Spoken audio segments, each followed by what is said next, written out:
Hello नमस्कार दोस्तों, आप सभी स्वागत है TDS एकेडमी पे। दो वीडियो हम लोगों ने अपलोड कर चुका है और जिसमें जो पहला वीडियो था हमारा वह भारत का सामान्य परिचय, जिसमें स्थिति विस्तार में हम लोग देखे थे, और दूसरे में हम लोगों ने भारत का भौगोलिक संरचना के संबंध में जो महत्वपूर्ण प्रश्नावली बन सकती हैं उसको हम लोगों ने देखा। आज तीसरा जो हमारा अध्याय वह है भारत का भौतिक प्रदेश, जो बहुत ही महत्वपूर्ण है परीक्षा की दृष्टि से। इससे बहुत सारे प्रश्न आते हैं और इसको जो है बहुत ध्यान से ही आप सब देखिएगा, क्योंकि इससे बहुत सारे प्रश्न विभिन्न एग्जामों में पूछे जाते हैं और थोड़ा लंबा वीडियो बन सकता है। अगर बहुत लंबा होगा तो इसको हम दो वीडियो में समाप्त करेंगे। तो आइए बहुत ज़्यादा समय न लेते हुए हम लोग शुरुआत करते हैं।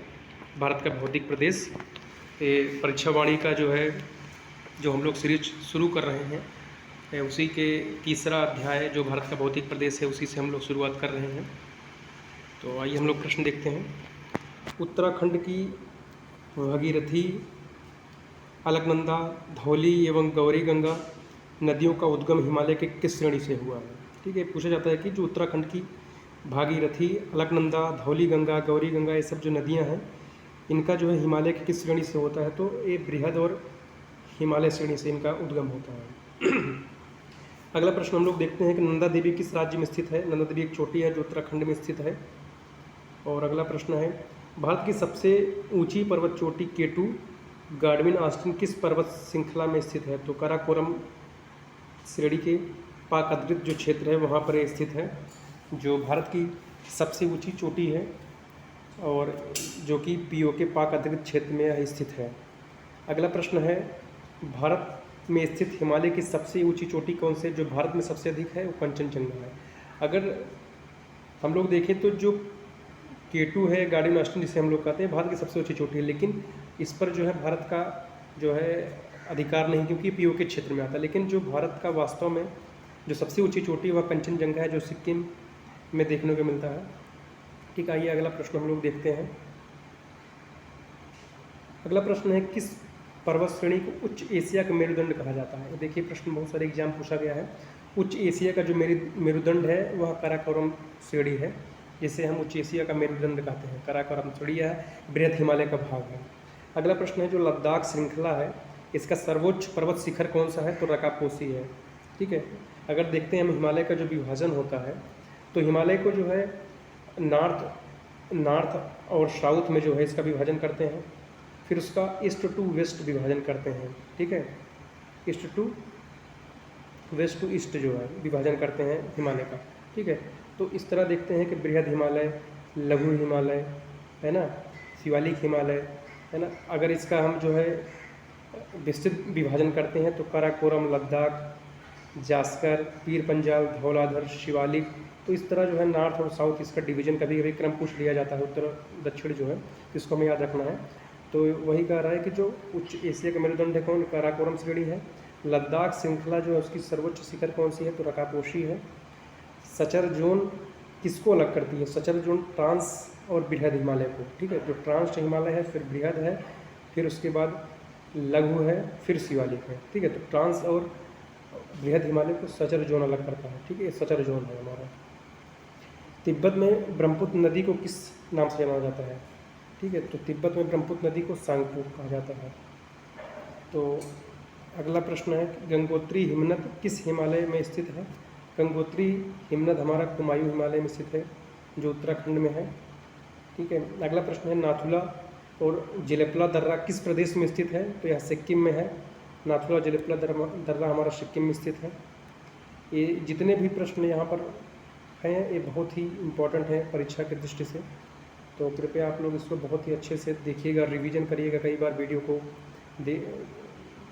चलाकर। ठीक है, अगला प्रश्न है हमारा, जो चुम्बी घाटी है वो कहाँ स्थित है? ये भी सिक्किम में है। ठीक है, तो नाथुला दर्रा, जेलेपला, चुम्बी घाटी, तो सीधे डायरेक्ट एग्जाम में लोकेशन पूछ लिया जाता है, जो ये हैं दर्रे या एक घाटी है कहाँ पर है? तो सिक्किम में है सभी। ठीक है, प्रायद्वीप में वर्तमान में किस प्रकार की पहाड़ियाँ शामिल हैं? तो अवशिष्ट पहाड़ियाँ। अवशिष्ट देखिए, एक वलित पर्वत होती हैं, एक अवशिष्ट। अवशिष्ट हैं कि जो कभी पहले वलित थी लेकिन वर्तमान में यह अपर्दन और विभिन्न प्रकार के जो है बाह्य प्रक्रम के द्वारा इनका जो है कह सकते घर्षित हो गई हैं, इसलिए अवशिष्ट या घर्षित पर्वत भी पहाड़ियाँ भी इन्हें कही जाती है। ठीक है, तो आइए हम लोग अगला प्रश्न देखते हैं। अगला प्रश्न है हमारा, कश्मीर घाटी और डल झील किसके बीच में अवस्थित। देखिए ये बहुत बार जो है क्वेश्चन रिपीट हुआ एग्जाम में। जो कश्मीर और डल झील है यह बृहत और पीर पंजाल के बीच में स्थित है। ठीक है, तो कश्मीर घाटी डल झील किस में है, बृहत और पीर पंजाल के बीच में। ठीक है, अगला प्रश्न देखते हैं हम लोग, करेवा क्या है। ठीक है, तो करेवा क्या है, हिमनद, गाद और इससे समय रेत, चिकनी मिट्टी, दूसरे पदार्थों का हिमोड़ जो मोटी परत के रूप में जमा हो जाता है। तो हम साधारणतः कह सकते हैं कि जो हिमोड़ के जमा होते हैं, हिमनद के द्वारा लाए गए जो निक्षेप उनके जमा को हम करेवा कहते हैं। ये जम्मू कश्मीर में समानता देखने को मिलता है। ठीक है, अगला प्रश्न देखते हैं हम लोग। अगला प्रश्न, उत्तराखंड के किस भाग में पाताल तोड़ कुएँ पाए जाते हैं। तो तराई में, जो तराई है उसी में पाताल तोड़ कुएँ पाए। जिस प्रकार हम मैदानों को देखते हैं, जिस प्रकार हमने पर्वत श्रेणी को देखा कि हिमालय को कई भागों में बांटते हैं, उसी प्रकार हम लोग जो है जो मैदानी भाग है उसको भी है ना कई भागों में बांटते हैं। ठीक है, जैसे तराई है, खादर है, बांगर है ना। तो इस प्रकार अलग अलग जो है हम लोग मैदानियों का भी विभाजन करते हैं। तो उत्तराखंड के किस भाग में पूछा जा रहा है पाताल तोड़ कुएँ पाए जाते हैं। तो तराई में जो है यह पाताल तोड़ कुएँ पाए। देखिए उत्तराखंड के पीसीएस के मेंस एग्जाम में यह पूछा गया है। ठीक है, अगला प्रश्न हमारा है, करेवा के लिए हिमालय का कौन सा भाग प्रसिद्ध है। तो कश्मीर हिमालय जो है वह करेवा के लिए प्रसिद्ध है।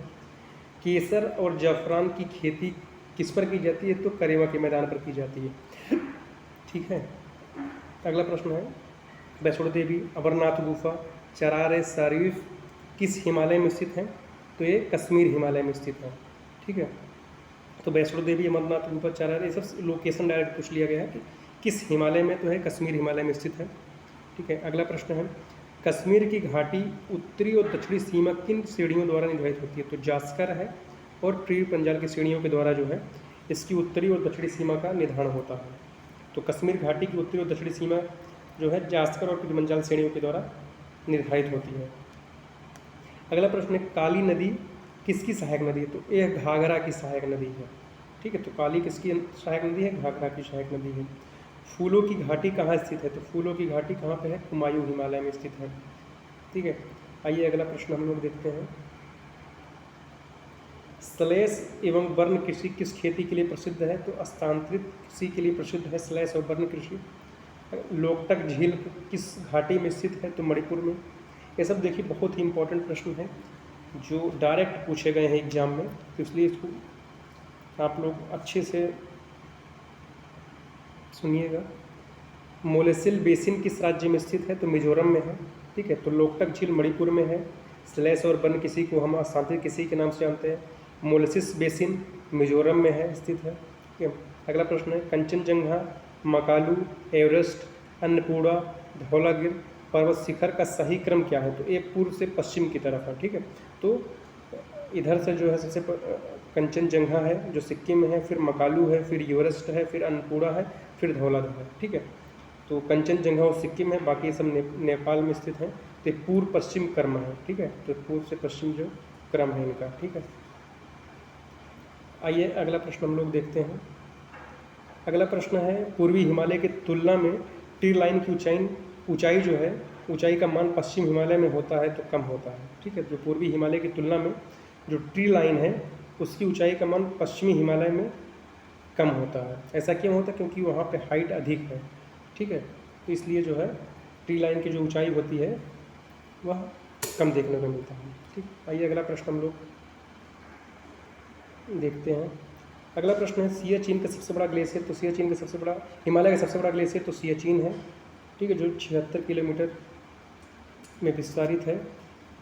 जो पर्यटक स्थल है मसूरी, नैनीताल, रानीखेत, अल्मोड़ा, दार्जिलिंग, ये सब किस भाग में स्थित है। तो ये मध्य हिमालय के भाग में स्थित है। ठीक है, ये सभी मध्य हिमालय में स्थित है, चाहे मसूरी हो, नैनीताल, रानीखेत, अल्मोड़ा, दार्जिलिंग, ये सभी मध्य हिमालय में स्थित है। डायरेक्ट क्वेश्चन से पूछ जाते हैं कि मसूरी किस हिमालय में है, या नैनीताल, रानीखेत, अल्मोड़ा, दार्जिलिंग, तो ये सभी जो है मध्य हिमालय में स्थित है। अगला प्रश्न हम लोग देखते हैं, कश्मीर तथा काठमांडू घाटी हिमालय के किस भाग में स्थित है। कश्मीर तथा काठमांडू घाटी हिमालय के किस भाग में स्थित है। तो यह मध्य तथा महान हिमालय के बीच में स्थित है। ठीक है, अगला प्रश्न है, हिमालय का दक्षिणतम तथा नवीनतम विस्तार कौन सा है? तो शिवालिक है। ठीक है, तो शिवालिक जो है सबसे नवीन जो है वलित पर्वत है। ठीक है, और सबसे पहले जो है ट्रांस हिमालय, फिर उसके बाद बृहद, फिर मध्य, फिर लघु, जिसे हम कह सकते हैं बाद का जो होता है शिवालिक हिमालय है। ठीक है, जिसे बाह्य हिमालय भी हम लोग कहते हैं। अगला प्रश्न है कि बुग्याल और प्यार घास के मैदान किस प्रदेश में है? तो ये सब जो है उत्तराखंड में है। ठीक है, ये उत्तराखंड में पाया जाता है। अगला प्रश्न हम लोग देखते हैं। अगला प्रश्न हिमालय की किस हिमालय का पर्यायवाची है? जो हिमाचल है किस हिमालय का पर्यायवाची है? तो यह मध्य हिमालय का जो है पर्यायवाची हिमाचल कहा जाता है। और पूछा गया है कि जो मेन बाउंड्री फॉल्ट है किसको अलग करता है? तो यह मध्य और शिवालिक हिमालय को अलग करता है। ठीक है, तो मध्य और शिवालिक हिमालय को अलग करने वाला कौन सा है? Main boundary fault. ठीक है, अगला प्रश्न है कि हिमालय का वर्गीकरण नदी घाटियों के आधार पर किसने किया है? तो सिडनी बुराड़ महोदय ने किया है। ठीक है, तो नदी घाटियों के आधार पर जो है, इसमें हम लोग अभी आगे देखेंगे कि पंजाब हिमालय है ना, इस तरह जो है नदियों का विभाजन सिंधु, सतलज है ना, फिर काली, तिस्ता, ब्रह्मपुत्र, इस आधार पर जो है हिमालय का विभाजन किया गया है, जिसमें पंजाब हिमालय, ठीक है, नेपाल हिमालय, असम हिमालय, इस तरह जो है इनका विभाजन किया गया है। तो किसने किया है? तो सिडनी बुराड़ महोदय ने किया है। ठीक है, अगला प्रश्न है, एक अभिन्नत श्रृंखला जो अरुणाचल प्रदेश तथा नागालैंड में उत्तर दक्षिण में विस्तारित है उसे हम पटकाई गुम कहते हैं। ठीक है, श्रीनगर को गिलगित से जोड़ने वाला दर्रा कौन सा है? तो श्रीनगर से गिलगित से जोड़ने वाला दर्रा हुआ बुर्जिल दर्रा है। ठीक है, जो श्रीनगर और गिलगित को जोड़ने वाला दर्रा बुर्जिल दर्रा है। अगला प्रश्न है, बनिहाल दर्रा जो है जो जवाहर सुरंग किस दर्रे से में स्थित है? तो यह बनिहाल दर्रे में स्थित है। ठीक है, तो जवाहर सुरंग कहाँ पर है? तो बनिहाल दर्रे में स्थित है। ठीक है, तो इस तरह देखिए हम लोगों ने बहुत ही महत्वपूर्ण प्रश्न देखे, और आइए और भी प्रश्न हम लोग देखते हैं। अगर वीडियो लंबा होगा तो हम लोग इसको 2 पार्ट में देखेंगे। तो आइए अभी हम लोग देखते हैं। अगला प्रश्न है, किस दर्रे का संपूर्ण भाग प्राचीन काल में रेशम मार्ग के अंतर्गत था? तो खैबर दर्रा जो अफगानिस्तान और पाकिस्तान में स्थित है, इस दर्रे का संपूर्ण भाग जो है वह प्राचीन काल में रेशम मार्ग के अंतर्गत था। ठीक है, तो खैबर दर्रा हुआ प्राचीन काल में रेशम मार्ग के अंतर्गत था। किन श्रेणियों के बीच सिंधु नदी घाटी विस्तृत है? तो जास्कर और लद्दाख श्रेणियों के बीच में सिंधु नदी घाटी विस्तृत है। ठीक है, तो सिंधु नदी घाटी जो है जास्कर और लद्दाख घाट विस्तृत है। अगला प्रश्न देखते हैं, पूर्वी घाट किन पहाड़ियों में निर्मित है? तो पूर्वी घाट जो है नीलगिरी, पालकोंडा, नल्लामलाई, जवादी, शिवराय, ये सभी जो हैं पूर्वी घाट की पहाड़ियाँ हैं। ठीक है, तो पूर्वी घाट के अंतर्गत जो पहाड़ियाँ आती हैं, नीलगिरी है, पालकोंडा है, नल्लामलाई है, जवादी, शिवराय, ये सभी जो हैं हमारे पूर्वी घाट की पहाड़ियाँ हैं। अगला प्रश्न हम लोग देखते हैं, कच्छ प्रायद्वीप का सबसे ऊंचा पर्वत शिखर। तो कच्छ प्रायद्वीप का सबसे ऊंचा पर्वत शिखर क्या है? गिरनार है, जो 1117 मीटर है और यह गुजरात में स्थित है। हिमालय को 3 सीढ़ियों को सतलज नदी ने किस गार्ज द्वारा विक्षेपित किया? तो हिमालय को 3 सीढ़ियों को सतलज नदी ने सिपकिला गार्ज द्वारा जो है विक्षेपित किया है। ठीक है, तो हिमालय को 3 श्रेणियों को सतलज नदी, ये भी पूछ लिया जाता है कि सतलज जो नदी है वह किस दर्रे से होकर प्रवेश करती है भारत में? तो सिपकिला जो दर्रा है उसी से प्रवेश करती है। ठीक है, अगला प्रश्न देखते हैं कि पश्चिमी हिमालय में अधिकांश वर्षा कैसे होती है? तो पछुआ विक्षोभ के द्वारा जो है, और पूछ लिया जाता है जो पछुआ विक्षोभ है कब वर्षा होती है? तो शीतकालीन ये वर्षा होती है, शीतकाल में होती है, या भारत के पश्चिमी भाग में होती है। ठीक है, तो जो भारत का इधर वाला है भाग जो है यहाँ पर वर्षा होती है शीतकाल में, और तमिलनाडु में जो है यहाँ पर जो है ये भी शीतकालीन वर्षा होती है। ठीक है, तो आइए अगला प्रश्न हम लोग देखते हैं। अगला प्रश्न है कि अगला प्रश्न है, पाक अधिकृत क्षेत्र के अलावा भारतीय हिमालय की सबसे ऊंची चोटी कौन सी है? तो पाक अधिकृत क्षेत्र के अलावा सबसे ऊंची चोटी जो भारत की है वह कंचनजंगा है। हम पहले ही बताए थे कि जो K2 है, जिसे हम कार्बन आस्टिन कहते हैं, भारत की सबसे ऊंची चोटी है, लेकिन वह पाक अधिकृत क्षेत्र में स्थित है, इसलिए भारत की जो सबसे ऊंची चोटी माना जाता है तो कंचनजंगा माना जाता है, जो 8598 मीटर है, जो सिक्किम राज्य में स्थित है। ठीक है, अगला प्रश्न, जम्मू से श्रीनगर मार्ग किस दर्रे से गुजरता है? तो जम्मू श्रीनगर मार्ग जो है वह बनिहाल दर्रे से होकर गुजरता है।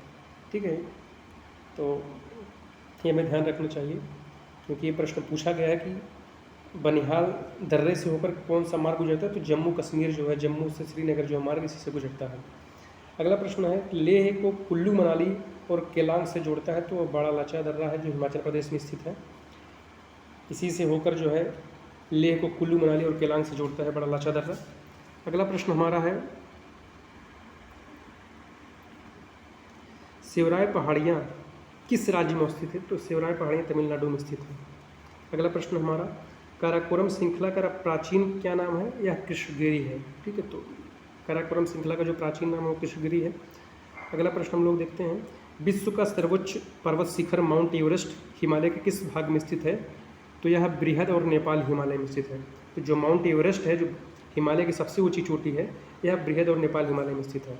अगला प्रश्न है, भारतीय प्रायद्वीप किसका भाग है, तो भारतीय प्रायद्वीप हमारा गोंडवाना लैंड का भाग है। जब हम लोग भारत की भौगोलिक संरचना देख रहे थे तो उसमें भी हम लोग इसका जिक्र किए थे, जो भारतीय प्रायद्वीप है वह गोंडवाना लैंड का भाग है ना।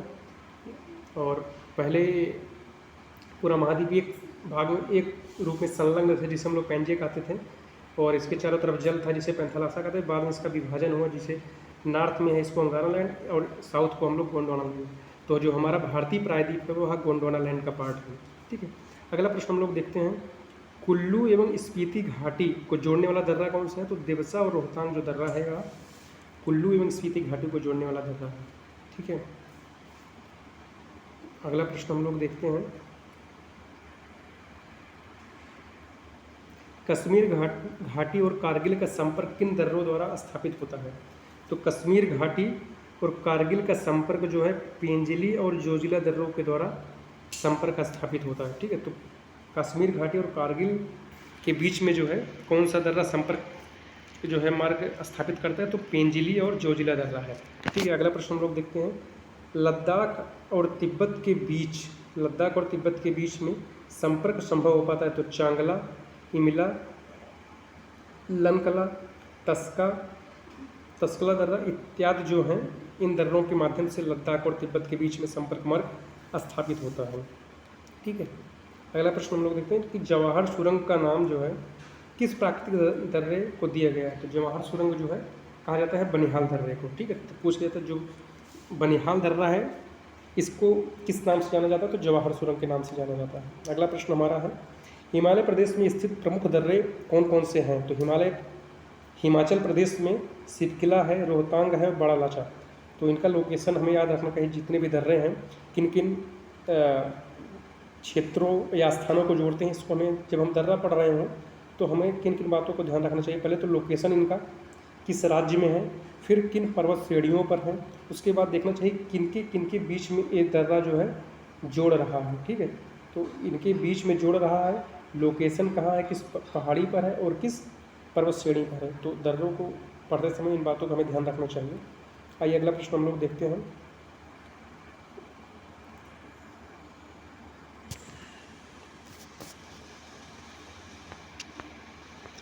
तो अगला प्रश्न हम लोग यहाँ पहुँचे, जिलेपला तथा नाथुला किस राज्य में स्थित है, तो सिक्किम में। देखिए लोकेशन पूछ लिया जाता है किस राज्य में, तो सिक्किम में है।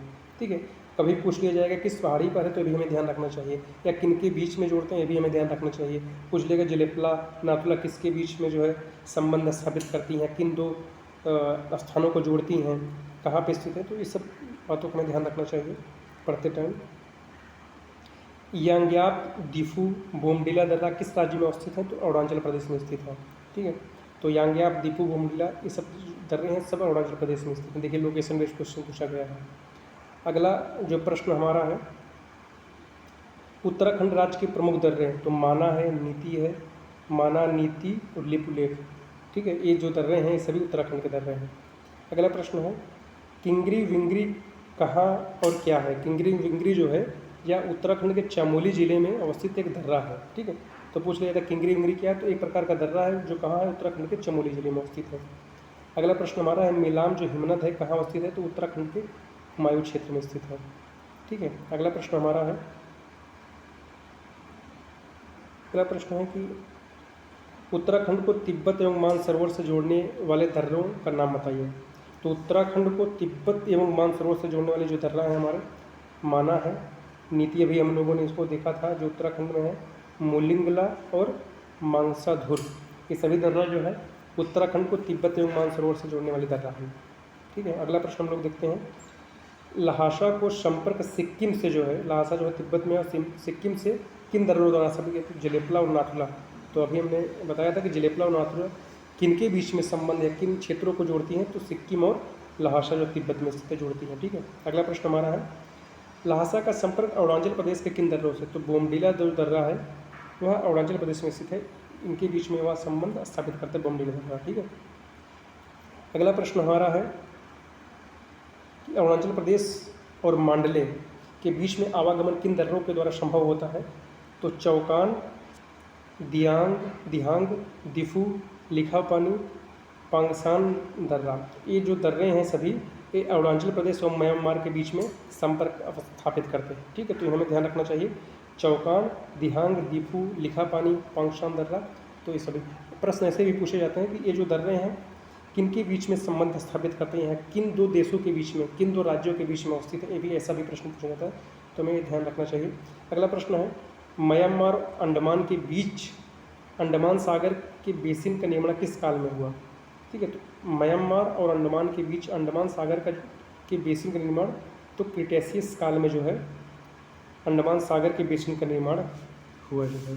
ठीक है, तो इस तरह जो है हम लोगों ने इतना प्रश्न देखें। अभी देखिए बहुत सारा है जो हमें देखना है, लेकिन आज समय जो है इसमें 2-3 लेक्चर बनेंगे, तो एक लेक्चर में हम बहुत बड़ा वीडियो न बनाते हुए इसको 2-3 लेक्चर में ख़त्म, क्योंकि बहुत ही इम्पोर्टेंट चैप्टर है और बहुत ही प्रश्न इस जो है अध्याय से पूछे जाते हैं, तो इसके लिए हमें बहुत जल्दबाजी नहीं करना है, आराम आराम से पढ़ते हुए चलना है।